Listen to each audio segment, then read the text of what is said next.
Assalamualaikum warahmatullahi taala wabarakatuh. Waalaikumsalam. Alhamdulillah, syukur kepada Allah SWT.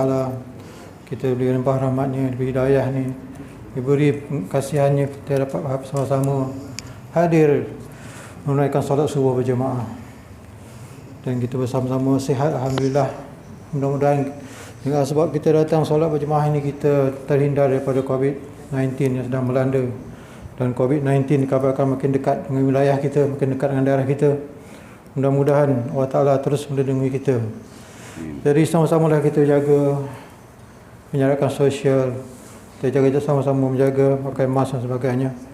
Kerana itulah kaedah yang ada setakat ini digunakan.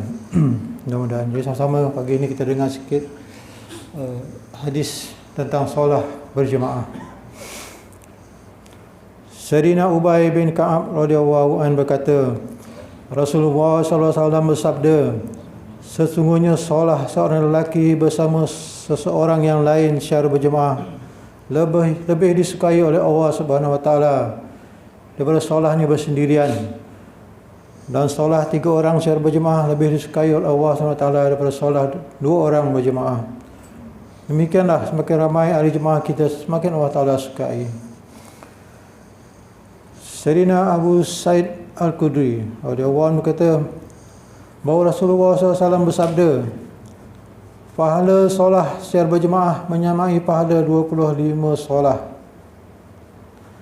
Apabila solat itu ditunaikan di padang pasir dan dia menyempurnakan rukuk dan sujud, yakni secara membaca tasbih dengan tenang, maka pahalanya sama seperti pahala 50 solat.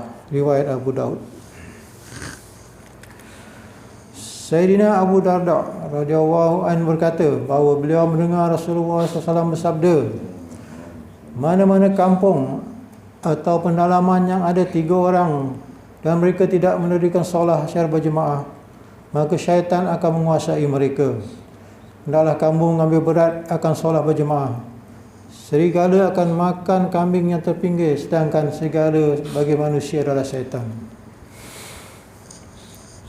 Sayyidatina Aisyah radhiyallahu anha berkata, semasa Nabi SAW dalam keadaan tenat dan kesakitan baginda SAW semakin bertambah, maka baginda SAW telah meminta izin daripada isteri-isteri yang lain agar baginda SAW dirawat di rumahku, kerana mereka telah memberi izin kepada baginda SAW.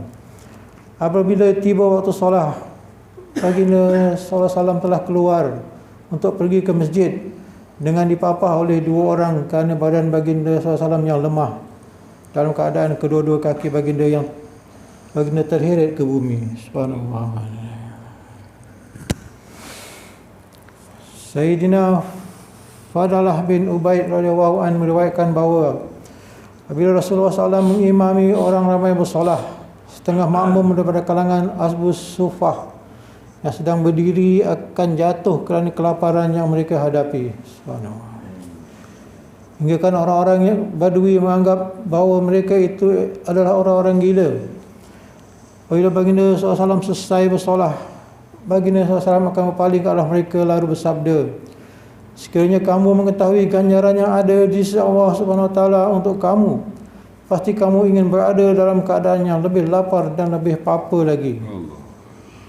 Sayyidina Fadalah berkata, pada masa itu saya ada bersama Nabi SAW.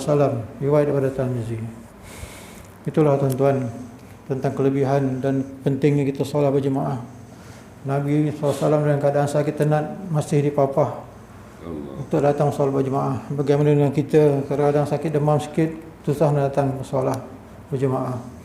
Jadi satu kampung atau taman kau tidak ada orang bersolat berjemaah, kerana dalam mazhab Syafi'i solat jemaah itu adalah fardu kifayah. Mana kampung itu akan diganggu oleh syaitan-syaitan akan datang menguasai mereka, kerana tidak ada orang bersolat berjemaah. Jadi belakangan ini ramai orang lepas PKP, sebelum PKP pun ramai tak datang bersolat berjemaah. Bila datang perintah melarang mereka bersolat berjemaah, ramai-ramai lah yang marah-marah kenapa mereka dilarang datang bersolat berjemaah.